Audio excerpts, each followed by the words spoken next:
Hi hello friends ನಮಸ್ಕಾರ. ಇಂದಿನ ವಿಡಿಯೋಗೆ ಎಲ್ರಿಗೂ ಕೂಡ ಸ್ವಾಗತ. ಈ ಒಂದು ಶಿವರಾತ್ರಿಯ ದಿನ ಜಾಗರಣೆಯನ್ನು ಮಾಡೋದ್ರಿಂದ ನಮ್ಮ ಜೀವನವೇ ಬದಲಾಗುತ್ತೆ ಅಂದರೆ ನಂಬ್ತೀರಾ ನೀವು? ಈ ಒಂದು ರಾತ್ರಿಯ ದಿನ ಉಪವಾಸವನ್ನು ಮಾಡೋದ್ರಿಂದ ನಮ್ಮ ಎಲ್ಲ ಪಾಪಕರ್ಮಗಳು ಕಳೆಯುತ್ತೆ ಅಂದರೆ ನೀವು ನಂಬ್ತೀರಾ? ಮತ್ತು ಯಾಕೆ ಶಿವನ ಕೋಟಿ ಕೋಟಿ ಭಕ್ತರು ಈ ಒಂದು ದಿನ ಅವರ ನಿದ್ದೆಯನ್ನು ಕೂಡ ತ್ಯಜಿಸಿ ಜಾಗರಣೆಯನ್ನು ಮಾಡ್ತಾರೆ? ಅಂತಹ ಈ ಒಂದು ರಾತ್ರಿಯ ಅದ್ಭುತ ಆದರೂ ಏನು? ಶಿವರಾತ್ರಿಯ ದಿನ ಅಂತಹ ಮಹತ್ವವಾದರೂ ಏನು ಅನ್ನೋದನ್ನು ಇವತ್ತಿನ ವಿಡಿಯೋದಲ್ಲಿ ತಿಳ್ಕೊಳ್ಳೋಣ ಬನ್ನಿ. ಇಂದು ನಾವು ಶಿವರಾತ್ರಿ ಹಬ್ಬದ ಮಹತ್ವ ಮತ್ತು ಶಿವರಾತ್ರಿ ಹಬ್ಬದ ಒಂದು ಇತಿಹಾಸದ ಬಗ್ಗೆ ತಿಳ್ಕೊಳ್ಳೋಣ. ಹಾಗೂ ಶಿವರಾತ್ರಿಯಂದು ಉಪವಾಸ ಮಾಡೋದ್ರಿಂದ ನಮ್ಮ ದೇಹಕ್ಕೆ ಏನೆಲ್ಲ ಅನುಕೂಲಗಳಿವೆ ಅನ್ನೋದನ್ನು ಕೂಡ ಇಂದಿನ ವಿಡಿಯೋದಲ್ಲಿ ತಿಳ್ಕೊಳ್ಳೋಣ. ಮತ್ತು ನಮ್ಮ ಜೀವನದಲ್ಲಿ ಶಿವತತ್ವವನ್ನು ಅಳವಡಿಸ್ಕೊಳ್ಳೋದ್ರಿಂದ ನಮ್ಮ ಜೀವನದಲ್ಲಿ ಆಗ್ತಕ್ಕಂತಹ ಬದಲಾವಣೆಯ ಬಗ್ಗೆ ಕೂಡ ನಾವು ತಿಳ್ಕೊಳ್ಳೋಣ ಬನ್ನಿ. ಶಿವರಾತ್ರಿ ಎಂದರೆ ಶಿವನ ಮಹಾರಾತ್ರಿ. ವರ್ಷದಲ್ಲಿ ಬರ್ತಕ್ಕಂತಹ ಅನೇಕ ಶಿವರಾತ್ರಿಗಳಲ್ಲಿ ಫಾಲ್ಗುಣ ಮಾಸದ ಕೃಷ್ಣ ಪಕ್ಷದ ಚತುರ್ದಶಿ ದಿನ ಬರ್ತಕ್ಕಂತಹ ಶಿವರಾತ್ರಿ ತುಂಬ ಪ್ರಮುಖವಾದದ್ದು. ಅಂತಹ ಒಂದು ದಿನವನ್ನು ನಾವು ಮಹಾಶಿವರಾತ್ರಿ ಅಂತೇಳಿ ಆಚರಣೆಯನ್ನು ಮಾಡ್ತೀವಿ. ಈ ಒಂದು ದಿನ ಶಿವ ತಾಂಡವ ನೃತ್ಯ ಮಾಡಿದ ದಿನ ಅಂತಲೇ ಹೇಳ್ತಾರೆ. ಮತ್ತು ಶಿವ ಪಾರ್ವತಿಯರ ಮದುವೆ ನಡೆದಂತಹ ದಿನ ಅಂತಲೂ ಕೂಡ ಹೇಳಲಾಗಿದೆ.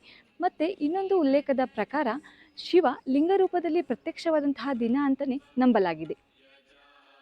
ಪುರಾಣಗಳ ಪ್ರಕಾರ ಈ ಒಂದು ದಿನಕ್ಕೆ ಮತ್ತೊಂದು ಕಥೆಯೇ ಇದೆ. ಒಂದು ದಿವಸ ಸಮುದ್ರ ಮಥನ ನಡೀತಾ ಇರುತ್ತೆ. ಒಂದು ಕಡೆ ದೇವತೆಗಳು, ಮತ್ತೊಂದು ಕಡೆ ಅಸುರರು ಅಮೃತಕ್ಕಾಗಿ ಹೋರಾಡ್ತಾ ಇರ್ತಾರೆ.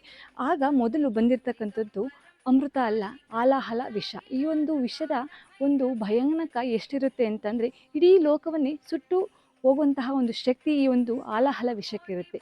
ಆಗ ದೇವತೆಗಳು ಒಂದು ಕಡೆ ಭಯಭೀತರಾಗಿ ನಿಂತರೆ, ಮತ್ತೊಂದು ಕಡೆ ಅಸುರರು ಕೂಡ ಇದರಿಂದ ಗಾಬರಿಯಾಗಿ ನಿಂತ್ಕೊಂಡಿರ್ತಾರೆ.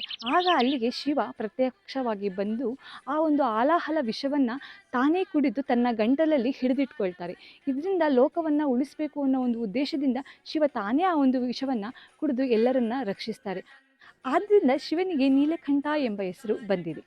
ಇಷ್ಟೆಲ್ಲ ವಿಶೇಷತೆಗಳು ಇರೋದರಿಂದ ಈ ಒಂದು ದಿನ ತುಂಬಾ ಮಹತ್ವದ್ದಾಗಿದೆ. ಶಿವರಾತ್ರಿ ಹಬ್ಬದಂದು ಉಪವಾಸ ಮಾಡೋದ್ರಿಂದ ಕೇವಲ ಧಾರ್ಮಿಕವಾಗಿ ಅಲ್ಲ, ವೈಜ್ಞಾನಿಕವಾಗಿಯೂ ನಮ್ಮ ದೇಹಕ್ಕೆ ತುಂಬಾ ಪ್ರಯೋಜನಗಳು ಇವೆ. ಈ ಒಂದು ದಿನ ನಾವು ಉಪವಾಸವನ್ನು ಮಾಡೋದ್ರಿಂದ ನಮ್ಮ ದೇಹಕ್ಕೆ ಏನೆಲ್ಲ ಲಾಭಗಳಾಗುತ್ತೆ ಅಂತ ಅಂದರೆ, ನಮ್ಮಲ್ಲಿ ಜೀರ್ಣಕ್ರಿಯೆ ಚೆನ್ನಾಗಿ ಆಗೋದಕ್ಕೆ ಸಹಾಯವನ್ನು ಮಾಡುತ್ತೆ. ಮತ್ತು ನಮ್ಮ ದೇಹದಲ್ಲಿ ಇರ್ತಕ್ಕಂತಹ ಒಂದು ವಿಷ ಪದಾರ್ಥವನ್ನು ಹೊರಹಾಕೋದಕ್ಕೆ ಅಂದರೆ ಡಿಟಾಕ್ಸ್ ಮಾಡೋದಕ್ಕೆ ಅನುಕೂಲ ಆಗುತ್ತೆ. ಮತ್ತು ಇದರಿಂದ ತೂಕ ನಿಯಂತ್ರಣಕ್ಕೂ ಕೂಡ ಅನುಕೂಲ ಆಗುತ್ತೆ.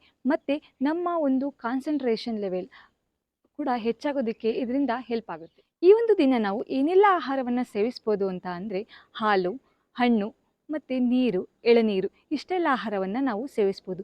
ಈ ಒಂದು ದಿನ ನಾವು ಕೆಲವೊಂದು ಆಹಾರವನ್ನು ತ್ಯಜಿಸಬೇಕಾಗತ್ತೆ.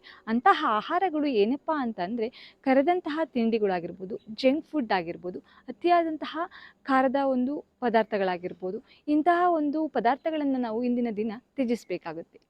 ಶಿವರಾತ್ರಿಯ ಮಹಿಮೆ ಬಗ್ಗೆ ನಾವು ನೋಡೋದಾದರೆ, ಈ ಒಂದು ರಾತ್ರಿ ತುಂಬ ಶಕ್ತಿಶಾಲಿ ರಾತ್ರಿಯಾಗಿರುತ್ತದೆ. ಈ ಒಂದು ರಾತ್ರಿಯಲ್ಲಿ ಭೂಮಿಯ ಶಕ್ತಿ ಮೇಲ್ಮುಖವಾಗಿರುತ್ತದೆ. ಈ ಒಂದು ದಿನ ನಾವು ಧ್ಯಾನ ಜಪ ಮಾಡೋದ್ರಿಂದ ನಮ್ಮ ಮನಸ್ಸು ಸ್ಥಿರವಾಗುತ್ತದೆ. ಆದ್ದರಿಂದನೇ ಯೋಗಿಗಳು ಈ ಒಂದು ದಿನವನ್ನು ಆಧ್ಯಾತ್ಮಿಕ ಉನ್ನತಿಗೆ ಅತ್ಯುತ್ತಮವಾದಂತಹ ದಿನ ಅಂತಲೇ ಹೇಳಲಾಗಿದೆ. ಓಂ ನಮಃ ಶಿವಾಯ ಈ ಒಂದು ಮಂತ್ರವನ್ನು ನಾವು ಜಪಿಸೋದ್ರಿಂದ ನಮ್ಮಲ್ಲಿ ಸ್ಟ್ರೆಸ್ ಅನ್ನೋದು ಕಡಿಮೆ ಆಗುತ್ತೆ. ನಮ್ಮ ಮನಸ್ಸಿಗೆ ಶಾಂತಿಯನ್ನು ಕೂಡ ನೀಡುತ್ತದೆ. ನಮ್ಮಲ್ಲಿ ಪಾಸಿಟಿವ್ ಎನರ್ಜಿ ಅನ್ನೋದು ಇನ್ಕ್ರೀಸ್ ಆಗೋದಕ್ಕೆ ತುಂಬಾ ಅನುಕೂಲವಾಗಿದೆ ಈ ಒಂದು ಮಂತ್ರ.